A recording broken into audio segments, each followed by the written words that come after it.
Hi, this is Chris from Total Parts Plus, and today we have a 2015 Hyundai i20 Active, stock reference number 5462. The shape runs from the 7th month 2010 through to the 12th month 2015. It has a G4FA 1.4 litre 4-cylinder petrol engine backed by an automatic front-wheel drive transmission. G4FA 1.4 litre 4-cylinder petrol engine.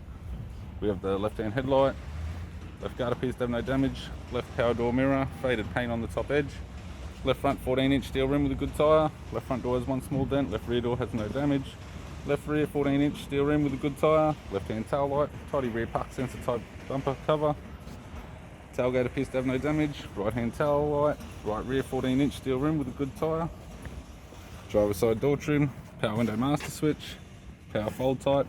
This vehicle's fitted with black cloth interior, automatic console, automatic gear shifter, heater controls, CD player, interior mirror, courtesy lamp, left sun visor, right sun visor, instrument cluster, and a tidy 3-spoke vinyl steering wheel with no controls.